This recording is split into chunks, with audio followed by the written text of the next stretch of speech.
The live-action How to Train Your Dragon raises a dumb question. While everyone's concerned with the looks and the age gaps of the new cast, I have a question I hadn't thought of before. How will they sound? Because even in the original, they don't sound like they're from the same place. Oh, yeah. You, sir, are playing a dangerous game. This casting news is a good chance to look at why the accents in the original work when they shouldn't, and how other movies handle accents. Plus updates from one of the leads about how different this will be from the originals, and how she feels about this movie and live-action remakes. Interestingly, this is a mostly British cast, with one Scot. Ha! That's 9 for the twins! Julian Dennison is Kiwi. Faulkner is Caucasian.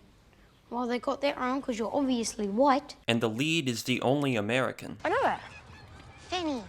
I said I know. Then say it. No. There's a probably fake Facebook post from Box Office Mexico claiming the new Astrid, Nico Parker, daughter of actress Tandy Newton, says the diverse cast is in an effort to move away from Viking stereotypes, a new term to which many fans have responded. What?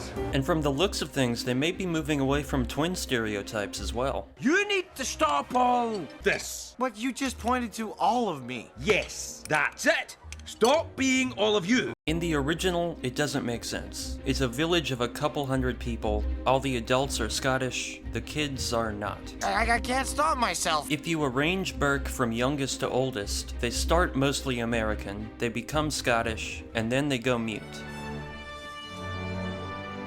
But there is an internal logic for the split in accents, a generational shift, old and new. The directors inherited the project late after it was already cast, and it kind of just is what it is. But even John Powell picked up on it as a metaphor deep in the story, so he wrote themes to emphasize those ideas. Themes for tradition and change, central to the story and characters. That's a major part of the first movie, going from This. But you just pointed to all of me. Yes, that's it.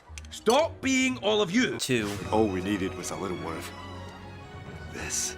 You just gestured all of me. They'll probably have most of the cast fake an American accent, which is somehow what makes the most sense. Some already have experience doing that. But here's how a few other movies handle accents. Maybe this will reveal some options. In Star Wars, Princess Leia starts elegantly British, I recognized your foul stench when I was brought on board. and then I guess she got tired of it. Somebody get this big walking carpet out of my way. The Force Awakens has two British leads, but John Boyega said his American accent just worked better than his real one. I mean, I tried it in the British, but it didn't work out. I'm a stormtrooper, I'm an air savior. J.K. Rowling mandated that the entire Harry Potter cast, which is extensive, be from the UK, which makes sense for the story and setting, and still results in diverse accents for the characters. Sir Michael Gambon was Irish-English, Well, search the skies if you must, Minister.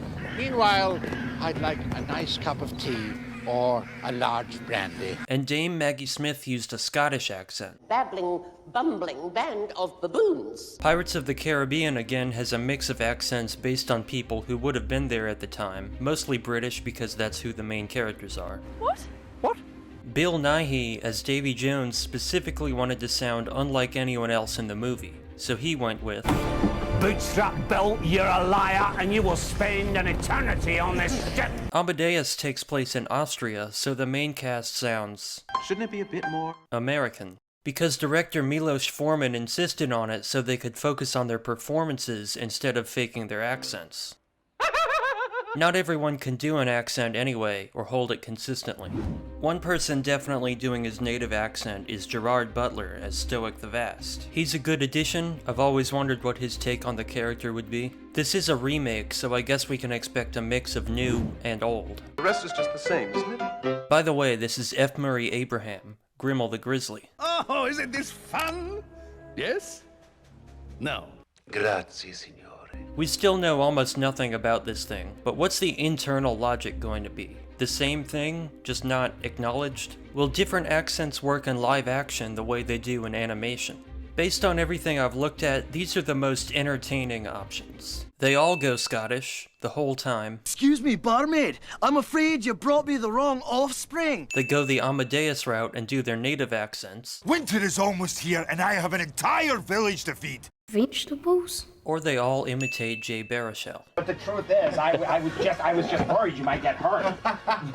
Listening because your ideas were so, That doesn't really work, does it? Whatever they sound like, they're now in production in Belfast, which means it's likely the entire cast has been locked in for months and they're just now announcing it. Nico Parker shared through an interview, the team is really passionate for the movie and cares so deeply for the source material, which she says is when live-action remakes are at their height. Live actions get a lot of flack, but I think it's really sweet-natured. Which makes sense for her to say, this isn't her first live-action remake. Even if it isn't as successful in terms of numbers, I think that just knowing that loads of people came together and they all care so deeply for something and they love it so much, and just knowing that, I think is such a lovely thing.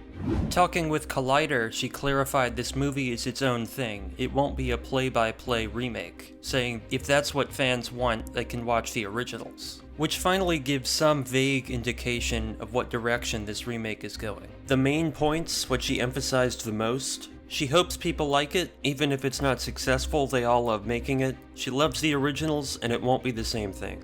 Speaking of accents, if you want to see what technique John Powell used to give the music a Scottish accent, you need to see this video. Thanks for watching.